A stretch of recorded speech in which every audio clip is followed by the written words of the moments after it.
Oi, oi, it's your boy Yewzi. Welcome to another episode of Thru The DAW, the official Broken Bricks podcast. My name's Yewzi. I am a music producer and musician, and I play in the band Broken Bricks. You can follow me at Beats by Yewzi, and you can follow Broken Bricks at Broken Bricks HQ, or you can smash the subscribe button, or like it, or just smash the sub-like button if you like, if there is one. They should definitely invent one if there isn't. Making music and self-releasing and putting the effort in and putting the work into building up a profile for yourself and getting yourself up to, like 25,000 followers, all off your own back, takes some doing. And there's some pitfalls as well that can come along with that. And one of them is being trolled, and it's something that needs to be talked about, and I think explored in much more detail than what it is anyway, because I don't get it. I don't understand why people want to sit there and just spread the negative hate, but whatever, people do it. I think I'm not saying it's the right thing or wrong thing to do. I just think it's an interesting topic, and unfortunately for our guest on this episode, that happened to her. She got dragged in through no fault of her own into some stupid meme thing that got made out of her profile that she didn't authorize, and got taken out of context, and then she ended up getting trolled over it. But she has a really interesting story about how she crawled her way back from that, and also how she gives some really good advice as to the importance of the online presence and how to kind of balance it with the negative aspects, but also the positive aspects, and how to utilize it to your benefit as an artist. So we sat down with Nathalie Miranda. You can check her out at Nathalie Miranda Music. She's got a new single out called Battle Scars, which is doing quite well. And she was just a really nice chat about a female making it in the music industry and the trials and tribulations of everything that brings when you're self-releasing. So sit back, enjoy. Again, don't forget to smash the sub-like button. And follow us on, or subscribe or whatever, on whatever podcast platform that it is that you're listening to us on. Because we've got some really exciting stuff coming, more episodes coming around the corner, so stay with us. Peace. Love y'all. Bye. Okay, I'm back. Hey, you're back. Don't worry. That's what editing's for. How are you doing? Yeah, I'm good, Chrissy. How are you? I'm good. I bet that wasn't, I don't want to say not pleasant surprise, but when you don't think you're going to be on video, then all of a sudden it's like, hi. Yeah, no, because I think I did ask Michelle, and I think she said it was just audio, so I was just oh, okay, that's cool. So. You know what it was? Because we used to run the podcast out of this like club in Soho. That's how it started. Right, okay. Me and Warren would run it out of there, but mainly because they used to have like artists that used to go there, and they had memberships, so we used to just go and grab them, pull them upstairs, and then interview them. And then obviously everything happened with the pandemic and all that kind of stuff. So then it kind of got put to one side, and we wanted to bring it back to life again. So we started doing that again, and obviously everything went to Zoom. And then we were like, well, fuck it, we'll just put it out. Put it on YouTube. So that's what we started doing. So sorry, yes, it was audio only. Now it's a bit of both. That's cool. No worries. So welcome to Thru The DAW podcast. Welcome. Thank you. You're going to be the first, congratulations, the first in hopefully a long line of new music exposure specials that we're going to do that are going to be released in the midweek. So welcome to that. And it's lovely to have you on. And Thank you for having me. We've had the pleasure of checking out what you've been putting out. Congratulations on your latest release, which was Battle Scars, right? Yes, thank you. It seems to be blowing up. So well done. Thank you. I mean, it was it's a different style to my previous singles. So I was a bit like, I don't know how people are going to receive it, but it's been, I think, the most popular so far, which is great. So yeah.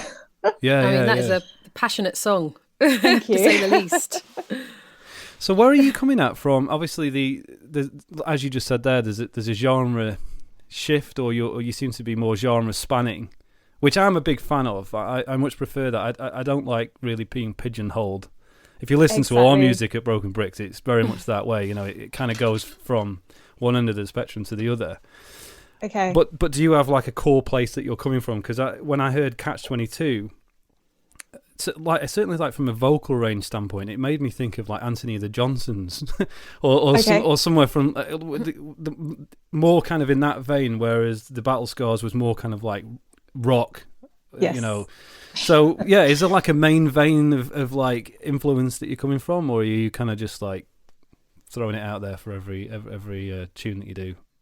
I think at the heart of anything I write will be some elements of classic rock, soul and blues, because that's the stuff that's inspired me over the years. I love those, you know, the classic vocalists, obviously Freddie Mercury, who's my idol, but, you know, you know, like Etta James, Aretha, even like Frank Sinatra, just like big spanning everything, Bon Jovi, whoever, just those classic people. To me, they produced music that meant something, and it came from the heart, and it was, you know, like performed from the heart. And so anything I write will always have some kind of influence from that, I think. And that's why my releases have been so varied. And like yourselves, I like that. I don't like to be pigeonholed. I don't like to fit the mold, or to be like fit a particular in a box or whatever, you know. And I think releasing singles works better for me for that reason, because I can just change up everything every time I release something. I don't have to release like 12 tracks of a similar vein or something. Okay.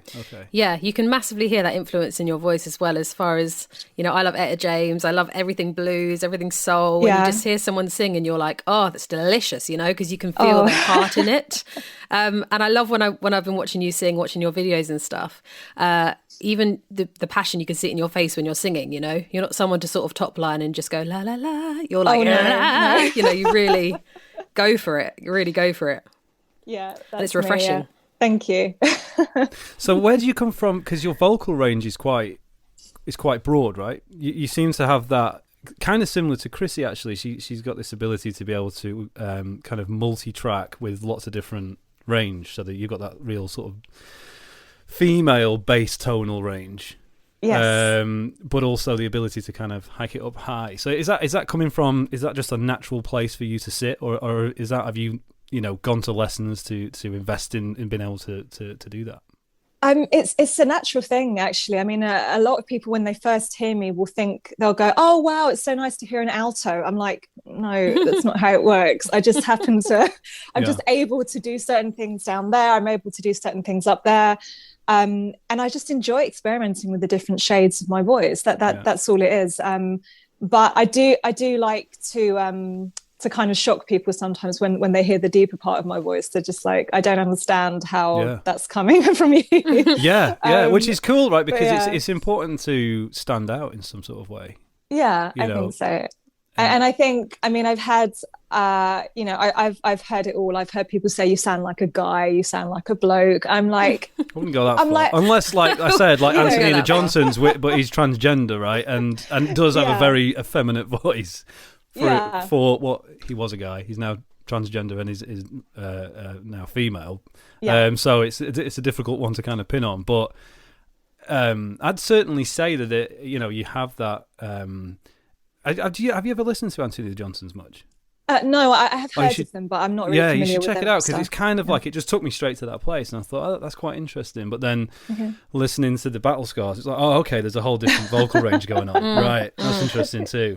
It's kind of like a Tracy Chapman. I don't know. Tracy Chapman's point, actually. Quite in the middle, that's a good one. I mean, I just I mean, obviously with Battle Scars, it was a whole different it was I wanted the rock vibe, so I had to change it up and experiment with a different side to me and to my voice, and I really enjoyed it, because you know, there were parts that maybe I would have wanted to like go over again or correct, but my producer was just like, no, leave it. It's got to be raw. It's got to sound like you're really angry, you know, kind of thing. So it was fun. It was fun to do something like that and not be like too perfect, you know, or anything. So it was good. And so, talking about that, what is your kind of writing process? I mean, obviously, you've been in the industry for how many years? A long time, I feel. Just from how a long time. I mean, your voice depends sounds. What you kind of classes in the industry. I mean, I've been performing sort of since I was like 15, 16, but I only really released about 4 or 5 years ago as an originals artist. But yeah, I mean, I've been on the scene, if you want to say, for a long time. Yeah. So what's sort of your process when it comes to writing? I mean, you say you've got a producer, so I'm guessing you focus more on the vocal side of everything. And how do you write on your own? Do you have a writing partner in crime, or? Actually, yes, my husband is my writing partner. Oh, that's convenient. Is it? It's convenient. So I mean, I write the melody and the lyrics, and he'll come along and put the chords together, and then from there the track will take shape, basically. So but you know, we disagree on things, and then we just come to a compromise and things. But you know, it's a really good partnership. And I mean, I work with lots of people, but when I release my own material, I find that I just work best with him. We understand, you know, the mission, so to speak, what the brief is or whatever, you know, and it just kind of works. So yeah. Yeah, that sounds pretty much perfect. Because obviously when it comes to writing, you're always going to get the best stuff with someone you're most comfortable with, and I don't think you're going to get much more comfortable than a husband. So you need to have that kind of warts and all conversation, like, nah, that bit's pretty crap. Yeah, like, I like that bit. No, nah, it's crap. You know, like, you don't always get that with someone that you don't know that well. Yeah, brothers and sisters are good for that as well. But, so in line with your releases, you seem quite prolific online in terms of making sure that your presence is well known. Yes. You've got a good, healthy following, Patreon, and you know, doing all that kind of stuff. How important do you think that is in today's world of, you know, self-releasing or releasing music in the industry now? I think it's very important, and I think it's a positive and a negative thing, because I mean, believe me, it's I do everything every day. I'm doing something 24/7 almost, and there's a lot of effort that goes into what I do, but I kind of wish I didn't have to do it. Obviously, growing up, I grew up in like the 90s, where, you know, the music industry was like something you could never touch, you know, unless you had a record deal or whatever. Yeah. And now suddenly having to do everything yourself as an independent artist is kind of taking away from the creativity, because you've got to constantly be making content. You've got to be collaborating or doing this or doing that, and be on every single platform all at once. And I think it's very important, because there are so many more people now vying for that spot kind of thing. So you've got to be everywhere. Yeah. But I do think it puts a hell of a lot more pressure on artists to be ever present. And I mean, I guess it's what we have to do, but it does require a lot of effort. Yeah. I couldn't agree more. And to me, for me, I had an Instagram account for years, and I just got sick of it. I basically got to the point of feeling like trying to register with myself as to how I felt every time I used it, trying to check in. Basically, I started doing meditation, and it makes you more aware of things, right? So when I would finish with it, like Instagram, I'd put it down and be like, how do I feel now? And I'd be like, I feel like shit. I don't feel great. You know, it makes me feel kind of hot. For some reason, I was like, it's not giving me. So I deleted it all. Yeah. Then we did a release, and I was like, you know what? I need to have some sort of presence on there. And so I relaunched it again, half reluctantly, about 2 months ago. And I thought, if I'm going to do it, I'll do it properly. So I started, you know, looking into it, and you've got to do 2 posts a day, X amount of videos, stories, and all this kind of. Before you know it, it like lures you in, and you end up like, come to me, you know, and all this kind of stuff. And with the ring. But it's like a double-edged sword for me now, because where before I probably wouldn't go downstairs and play on the piano for a while, unless I've got like a project or something I need to write or something I need to do. Whereas now I'm thinking like, shit, I need a little bit of footage. Oh, I could just go and play that tune on the piano. You know, and then what happens is I end up sitting there for a couple of hours like, and I'm like, oh, actually I wouldn't have done this if it wasn't for that. So now I'm in this like dichotomy of, is it adding value or is it taking away? Because where I could be writing a tune for the band, I'm like dicking around making some footage that is going to get me an extra 500 followers. No, that's probably a bit much, but you know, a few 100 followers or whatever. I don't know. I totally agree, and I think where the lines are blurred is the fact that, for example, if we use Instagram, they've now got reels, which are a big thing, and that's not necessarily about musical content. That can be anything. That could be I've done a few, just like getting ready to go to my video shoot kind of thing, and you can speed it up, you can slow it down, you can do really fun things with it. But I think the additions of things like that and TikTok and like YouTube Shorts, now there's just so many things that you kind of have to dabble with all at the same time. Whereas, a few years ago, it may have just been, I'm going to do a video and post it, and then I'll do another one in a few days or something, and it is great, because it allows you to practice and to, improve on things. But as I said earlier, it's just a lot all at once. And last week I didn't post for like 2 days, and I felt guilty, but I had to take some time off. I was just like, I don't have any content, and I don't want to just make something for the sake of it. You know what I mean? I think it's also different as well when, like you say, when you're doing it on your own, because you look at other artists and you go, well, they're killing it. What are they doing? And then what you don't realise is there's a team of 15 people behind the lens. Exactly, yeah. And all they're doing is getting on with their day-to-day, rehearsing for a gig, it's being filmed, there's footage, or you're playing live, it's filmed, more footage, but you're, as a viewer of that profile, you're going, they're killing it.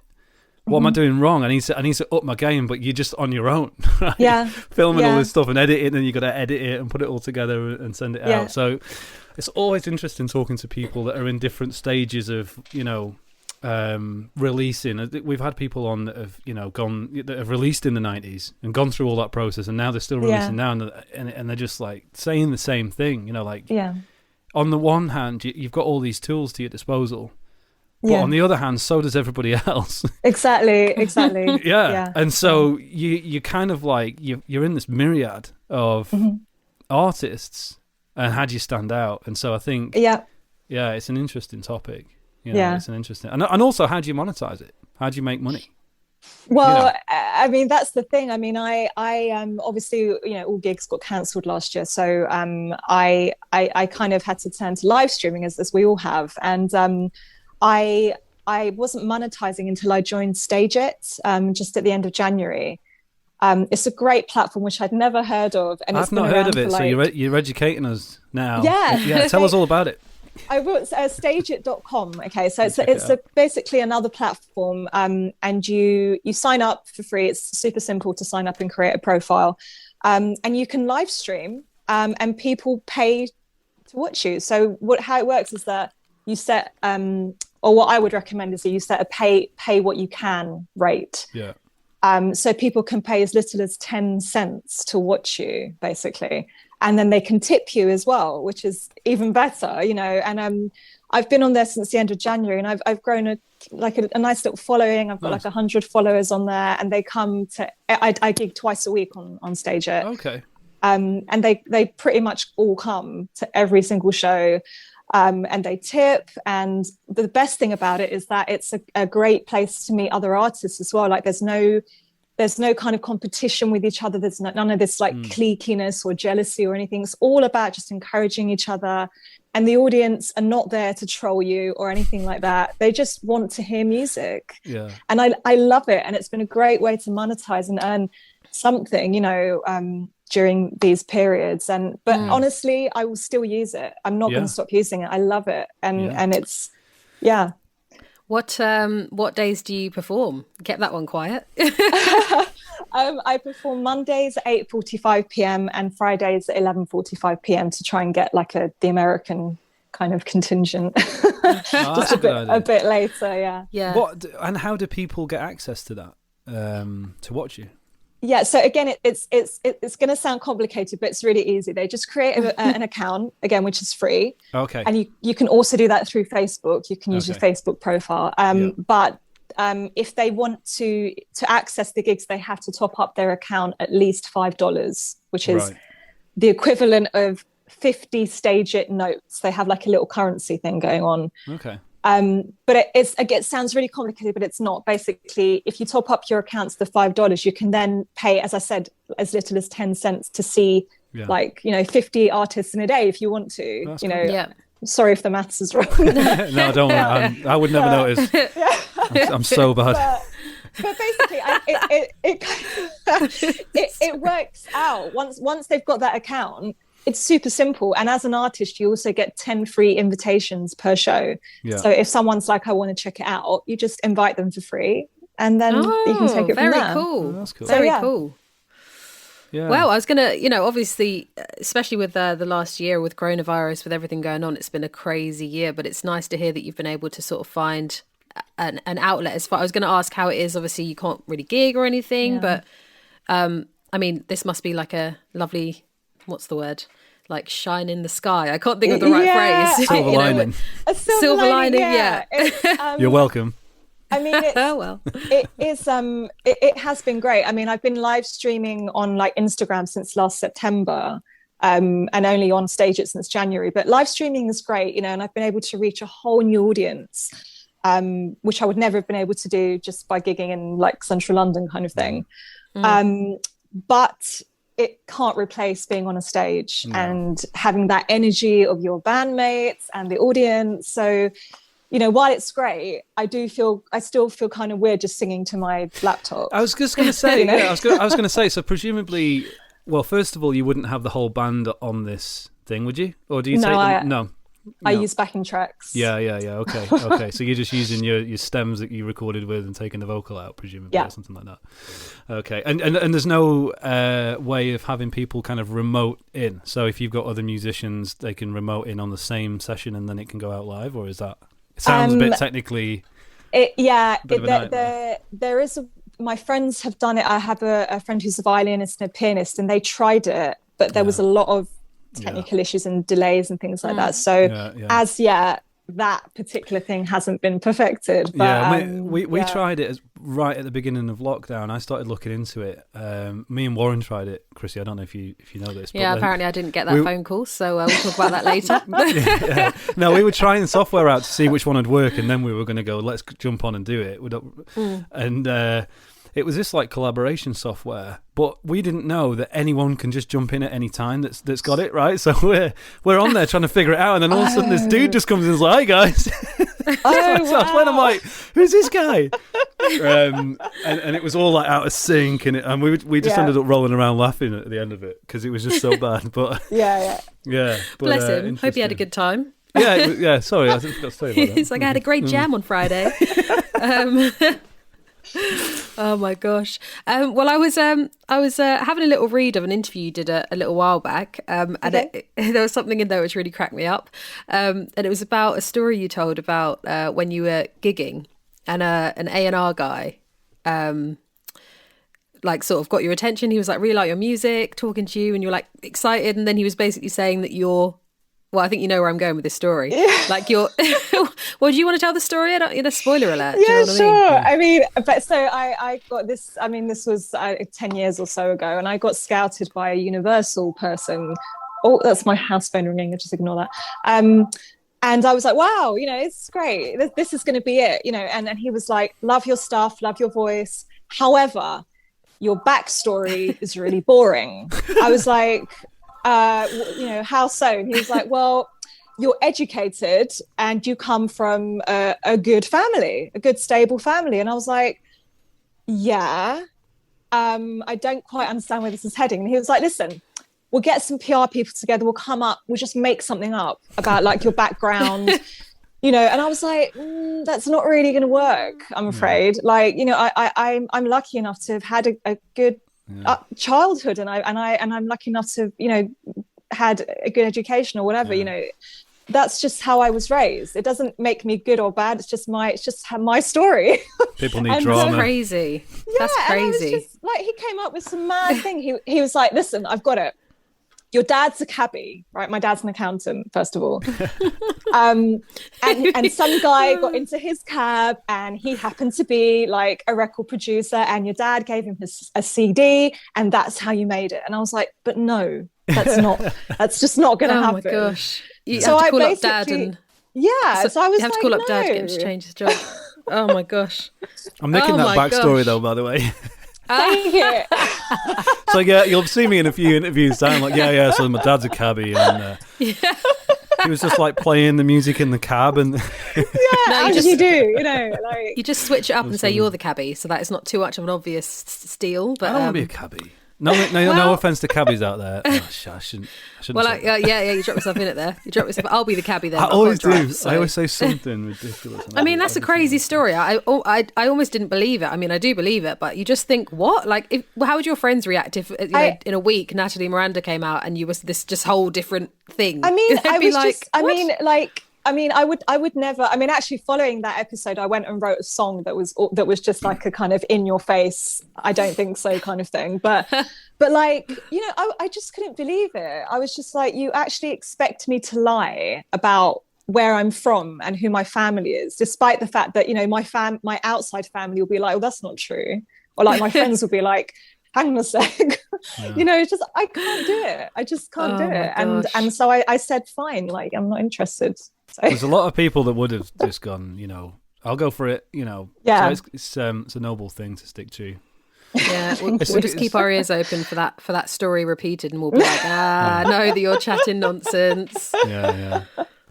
Absurd. So what, obviously we've probably touched on a few things, but what would you say are the three most important things, or what would be the three most important bits of advice that you would give someone that's trying to do what you're doing? So be a vocalist, or and trying to break onto the scene in today's environment. I would say, and I've learned this especially just in the last year, just be yourself. I know it sounds a bit cliche, but stay true to who you are. Don't worry about what people are going to say about the music, or anything like that. Just make the music that fulfills you, that you feel like your message is coming across. Don't try to change yourself, basically. Don't try and be like a well, you're not. I would say if you're naturally a soul singer, be a soul singer kind of thing. Don't feel like you need to change. I would also say use social media, but positively. Don't let it take over your life so much. And I say this because I got trolled last year, and it really affected me badly. Oh my gosh. What happened?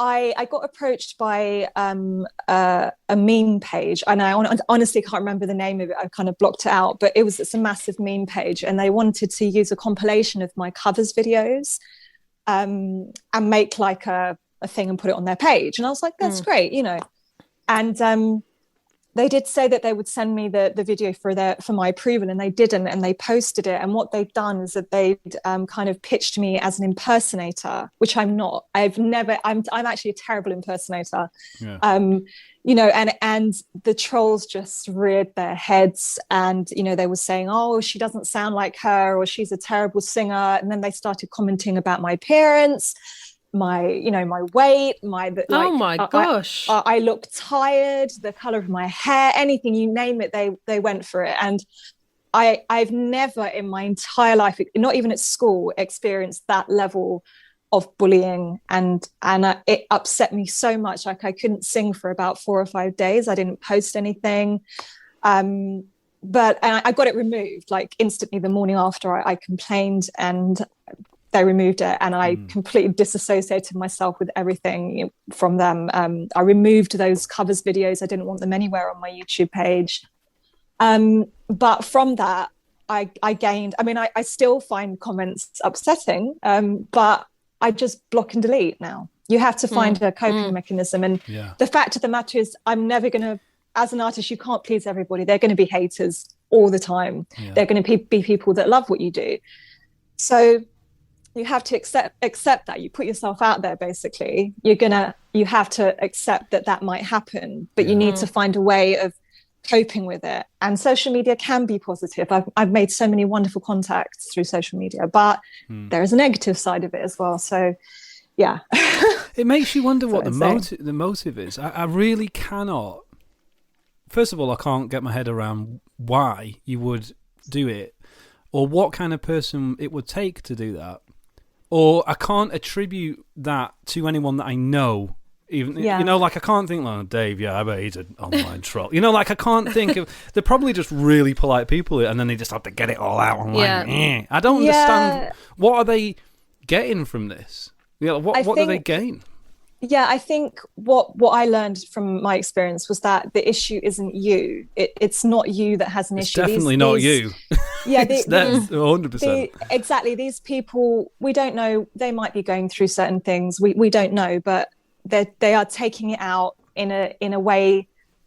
Keyboard warriors. There's that phrase, isn't there? You know, they can't be identified, and they want to take out whatever it is they're going through on somebody else. And you know, obviously it's not right to do that, but they're going through their own thing and it's coming out in another way, kind of thing. So yeah, I think it's just making their bad situation way worse, because they've got to go to sleep at night, and you can guarantee it's not. I was so shocked by, you know, what was being said, and I've, as I say, like, you know, not even at school, and I got bullied a bit at school, but not to that extreme. Ever. So, I could understand it if there was like the Troll Olympics, you know, where it's like you get an award at the end for saying the most heinous, horrible shit to people. But there's just like a very cutting. There's nothing. Comedy show. Yeah, there was like some sort of means to an end. I'd champion them on if they were giving me shit. But like, yeah, that's a real good one. You know, like maybe tweak it here and there. You could definitely zone in on my ginger hair, for example. Oh my gosh. Yeah, I don't know. I mean, as well, bizarre. You've obviously. Sorry, just the thought of that being a bloody trolling competition. Obviously, as well, it kind of plays a part into the question about being a woman as well, working in that kind of industry, because I feel like you see a lot of, obviously anyone in social media world can get abuse for absolutely nothing, but especially with women, you see, like, you know, they'll talk about weight, they'll talk about hair, they'll talk about skin, all this silly, crazy stuff. Yeah, I mean, I don't want to say it happens like what you said. I don't want to say it happens more to women at all, but I think that women are still not seen as equals in the music industry in certain ways. I know the equality is coming up, kind of thing, but I think it's more them kind of easier targets, you know, because women can be more sensitive, especially younger females who are growing up, and you know, their bodies are changing, and you know, it's hard. And I think to read something that says, oh, you know, like, oh, your hair looks awful, or like, why are you wearing that dress or something? You know, you take it to heart, and it's difficult, Something beep. I think, though, that in the majority, they're giving energy to what you're doing. It might be negative, but I can absolutely guarantee that first of all, they're sitting there and they're watching it, and then they're having to comment on it. So they want to engage in it, and I guarantee it's coming from a place of not being able to understand how one person can put themselves out there like that, because they can't do it themselves. Yeah. So instead of congratulating that person, they attack that person because they can't do that. They have to hide behind their little, you know, handle or whatever, and they don't. They can't post a video of themselves singing, because. You know, singing is being a musician in a band is a vulnerable thing, because you're putting your ideas forward. If it gets anywhere, lots of people are going to hear it. But to be on your own as a vocalist with your own lyrics, your own you know, style, your own videos, and you're right up there at the front, you're putting yourself right in that, you know, target zone of full love and everything. Yeah. And these trolls they don't have that capability within their kit bag, right? They just can't do it. And I think that they look at celebrities and go, well, if I can't do it, I'm going to hate on the people that can, to bring them down. I mean, and that particular compilation that went on that page had, like, just before it got taken down, it had been viewed about 30,000 times, and I was just like, ooh. I mean, that's crazy. I mean, not even my own videos get viewed that much. You know, and it was just like, so you've watched it and you've decided to say something bad, you know, why, if you don't like it, just move on. You know, you don't have to sit there and say that, you know, like, it's so I think as well, I think that's one of the craziest things about being young and going into anything where you're putting yourself out there, is that by the time you have the strength of mind to realize it doesn't matter what these people say, the damage can already be done to your sort of self-esteem and everything. Because, you know, like, now if someone says something, I'm like, oh, whatever, you loser. Like, you're just being a loser. You know, when you're like 16 to 25, I mean, it depends obviously for everyone, but that sort of stuff, I'd be thinking, oh my gosh, it's true. Oh my gosh, I can't be seen out. Oh my gosh, like, this is embarrassing for me. And that's actually what when I complained to them and it got taken down, I said to them, listen, you know, you're lucky that I'm an adult if I was a young girl, and I know myself at 16, I would have fallen to pieces reading stuff like that, you know. You know, they need moderators. And I said to them, you know, in not so many words, you should be ashamed of yourselves for allowing that to happen. And they were like, oh, sorry, we didn't expect our audience to be like that. And then reading their other posts, I was like, but they totally are like that. It wasn't just directed at me. You know, hate always gets more attention. Yeah, the negative always gets more, but it doesn't stick around as long. You know, like negative, it seems to kind of be like flash in the pan. Whereas if someone really loves what you do, they're not going to go anywhere. They're going to stick around forever. Yeah. You know? So in essence, it really doesn't matter. But, at the time, it does. At the time, it does. But when you realise, So, what's coming around the corner? What have you got brewing? What have you got? More releases? Have you got some stuff coming? What's happening? I'm still kind of riding on the Battle Scars wave at the moment, so I'm still kind of pushing that. But I am thinking about a follow-up single, and I've just recorded a cover of a really lovely song I've always wanted to record. So I'm not sure if I'll release it or just put it on YouTube. I don't know.